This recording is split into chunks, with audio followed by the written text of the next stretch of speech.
దీప శివనారాయణ ఇంటి వారసురాలని శ్రీధర్కి నిజం చెప్పేసిన కార్తీక్ అసలు ఇదంతా ఎలా జరగబోతుందనేది ఈ వీడియోలో తెలుసుకుందాం. కాంచన అయితే కార్తీక్ అన్న మాటలకి చాలా బాధపడుతూ ఉంటుంది.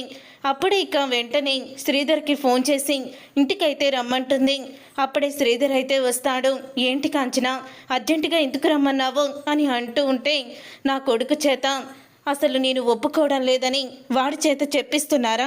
ఇప్పటి వరకు నా ఇష్టమే తన ఇష్టమన్నా నా కొడుకు ఈరోజు మిమ్మల్ని కలుసుకోమని, అలాగే భర్తగా ఒప్పుకోమని, మీతో కలిసి ఉండమని నన్నే అడుగుతున్నాడు. వాడి పరిస్థితికి రావడానికి, మీ వైపున మాట్లాడడానికి మీరే ఏదో చేశారు. లేకపోతే ఎప్పుడూ కూడా నా ఇష్టాన్ని తన ఇష్టంగా, నాకు ఇష్టం లేనిది తనకి ఇష్టం లేనట్టుగా ఉండే నా కొడుకు ఈరోజు నీ బిడ్డకి ఏమీ కాదని నాకు మాట ఇవ్వు దీపా అని నా కోడల దగ్గర నేను మాట తీసుకుంటూ ఉంటే, నువ్వు కూడా నాకు మాట ఇవ్వు దీప, మాట ఇవ్వాలంటే నాన్నతో కలిసి ఉంటానని నువ్వు కూడా నాకు మాట ఇవ్వు అని అడిగాడు.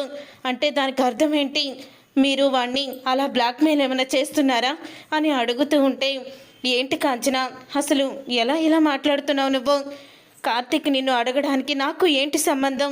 చాలాసార్లు నిన్ను అడిగాను, కానీ నువ్వు మనిద్దరి మధ్య కేవలం భార్యాభర్తల బంధం ఉంటుంది తప్ప కలిసి ఉండమని చెప్పేశావు. కార్తీక్ కూడా ఎన్నోసార్లు మా అమ్మ ఇష్టమే నా ఇష్టం కూడా అని అన్నాడు. అందుకని ఇప్పుడు నేనేమన్నా కార్తీక్ని బెదిరించడం ఏంటి? వాడికి తెలీదా మంచి చెడు ఏంటో అని అడుగుతూ ఉంటే, అప్పుడే కార్తీక్ అయితే వస్తాడు. ఏంటి మాస్టారు ఈ టైంలో వచ్చారేంటి అని అడుగుతూ ఉంటాడు. ఏం చేయమంటావురా, నువ్వేమో మీ అమ్మ దగ్గర ఏదో మాట ఇవ్వమని అన్నావంట. అదేదో నిన్ను నేను బ్లాక్మెయిల్ చేసి ఇదంతా చేయిస్తున్నానని మీ అమ్మ నన్ను అనుమానిస్తుంది. అసలేంట్రా, ఎందుకు అడిగావు అలాగా?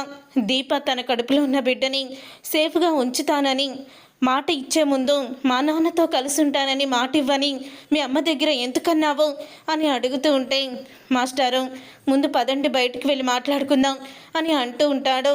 లేదురా, నా ముందే మీరిద్దరూ మాట్లాడుకోవాలి అంతే అని అంటూ ఉంటుంది కాంచన నువ్వు ఆగు, వాడితో నేను మాట్లాడతాను అని కార్తీక్ శ్రీధర్ ఇద్దరూ కూడా బయటికైతే వెళ్తారు.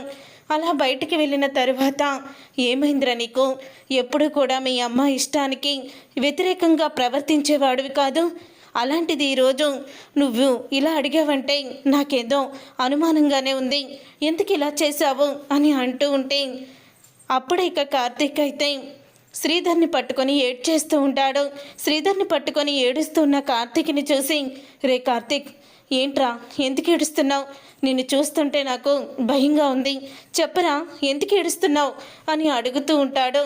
అప్పుడే ఇక చెప్తూ ఉంటాడు కార్తీక్ అయితే, ఏం లేదు నాన్న, ఏం లేదు అని అంటూ ఉంటాడు.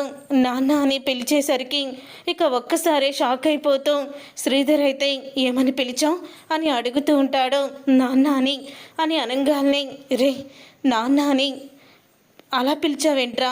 మీ అమ్మ నన్ను భర్తగా ఒప్పుకున్నప్పుడే కదా నాన్న అని పిలుస్తానన్నావు, ఇప్పుడు నాన్న అని పిలిచావేంటి అని అడుగుతూ ఉంటే, ఆ పిలుపుకి ఎంత అర్థం ఉందో, ఎంత బంధం ఉందో నేను నా పిల్లలకి దూరం అవుతుంటేనే అది తెలుస్తుంది నాన్న అని అంటూ ఉంటాడు. రే ఏం మాట్లాడుతున్నావు? నీ పిల్లలకి నువ్వు దూరం అవడం ఏంటి? కార్తీక్, నువ్వేదో నా దగ్గర నిజాన్ని దాస్తున్నావు అని అడుగుతూ ఉంటే, ఏం లేదులే నాన్న, వెళ్ళొస్తాను అని అంటూ ఉంటాడు. కార్తీక్ అయితే, ఆగరా, నిన్ను ఒక మాట అడుగుతాను, నిజం చెప్పు, అసలు జ్యోత్స్న దశరథ కూతురేనా అని అడుగుతూ ఉంటాడు. శ్రీధర్ ఆ మాట విని కార్తీక్ షాక్ అయిపోతూ, ఏంటి నాన్న నీకు అనుమానం ఎందుకు వచ్చింది అని అంటూ ఉంటాడు. కార్తీక్ అయితే, ఏం లేదురా, డాక్టరు శాంపిల్స్ మ్యాచ్ అవ్వలేదని ఒకసారి చెప్పింది, తర్వాత శాంపిల్స్ మ్యాచ్ అయ్యాయని మరొకసారి చెప్పింది. మ్యాచ్ అవ్వలేదు అన్న జ్యోత్స్న కోపంతో రగిలిపోయింది. ఇష్టం వచ్చినట్లు డాక్టర్ని తిట్టింది. ఈరోజు డాక్టర్ వచ్చి శాంపిల్స్ మ్యాచ్ అయ్యాయని చెప్పిన తర్వాత తన మనసులో ఎటువంటి ఆనందం లేదు. అసలు ఎందుకు మ్యాచ్ అయ్యాయి అన్నట్టుగా తను చూస్తుంది. అసలు ఏం జరిగిందిరా చెప్పు, జ్యోత్స్న నిజంగానే దశరథ బావ కూతురేనా? నిజం చెప్పు, ఇప్పటికైనా నీ మనసులో ఉన్న బాధని చెప్పరా. ఎన్ని రోజులని మనసులో బాధల్ని మోస్తూ ఉంటావో చెప్పరా అని గట్టిగా అడుగుతాడు. అప్పుడే ఇక శ్రీధర్ని పట్టుకొని, కాదు నాన్న, జ్యోత్స్న అసలు ఆ ఇంటి వారసురాలు కాదు, సుమిత్ర దశరథల మావయ్య కూతురు కాదు అని అంటూ ఉంటాడు. ఒక్కసారి శ్రీధర్ షాక్ అయిపోతూ, ఏంట్రా నువ్వు చెప్పేది? అవును నాన్న, అసలు ఆ ఇంటి అసలు వారసురాలు ఎవరో తెలుసా? నా భార్య దీప, మీ కోడలు అని అనంగానే ఇక షాక్ అయిపోతూ, ఏంట్రా నువ్వు చెప్తుంటే నాకేం అర్థం కావడం లేదు. ఎక్కడో ముచ్చాలమ్మపురంలో పెరిగిన దీప శివనారాయణ ఇంటి వారసురాలేంటి? హాస్పిటల్లో పుట్టిన జ్యోత్స్న ఇంటి వారసురాలు కాకపోవడం ఏంటి అని అడుగుతూ ఉంటే, అవును నాన్న, నేను చెప్పేది నిజం. జ్యోత్స్న ఇంటి వారసురాలు కాదు, దాసుమావయ్య కూతురు. ఆ రోజు దాసుమావయ్య కూతురు పుట్టి చనిపోయిందని అందరినీ పారు నమ్మించింది. తన మనవరాల్ని తీసుకువచ్చి అత్త ఒడిలో పడుకోబెట్టింది. తన దీపని మాత్రం సైదులకి అప్పచెప్పి బస్టాండ్లో వదిలేయించింది. దాంతో ఇక కుబేర తీసుకువెళ్ళి పెంచుకున్నాడు అని అంటూ ఉంటే ఇక ఆ మాట విని ఒక్కసారే షాక్ అయిపోతూ ఉంటాడు. శ్రీధర్ అయితే, మరి డాక్టర్ ఎందుకు అలా చెప్పింది అని అనగానే, డాక్టర్ చెప్పింది నిజమే, సుమిత్ర అత్తని తన కూతురే కాపాడుతుంది, అందుకదా దీపే కాపాడుతుంది అని అంటూ ఉంటే, మరి ఎందుకు దీప నువ్వు డల్గా ఉంటున్నారు, దీప ఎందుకు ఏడుస్తుంది అని అడుగుతూ ఉంటాడు. దీప బోను మ్యారో ఇస్తే అత్తని బ్రతికిస్తే తన కడుపులో ఉన్న బిడ్డ, నా బిడ్డ చనిపోతుంది నాన్న.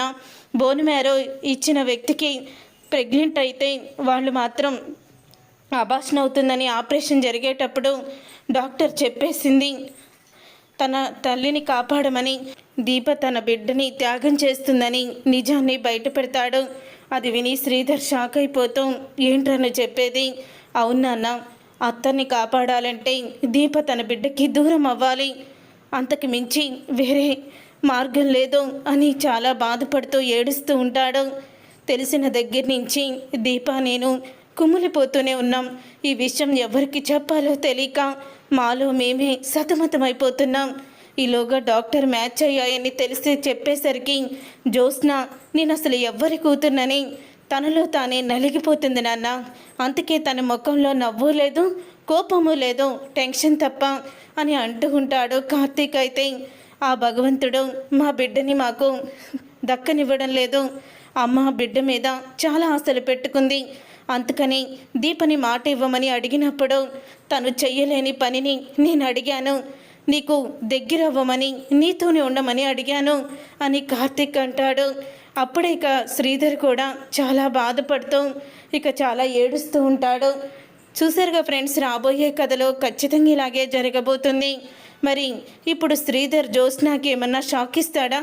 అసలు ఈ నిజం ఎవరికి తర్వాత తెలియబోతుంది అనేది రాబోయే కథలో తెలుసుకుందాం. ఈ వీడియో మీకు నచ్చితే తప్పకుండా లైక్ చేసి, షేర్ చేసి, కామెంట్ చేయండి. మా ఛానల్ని సబ్స్క్రైబ్ చేసుకోండి.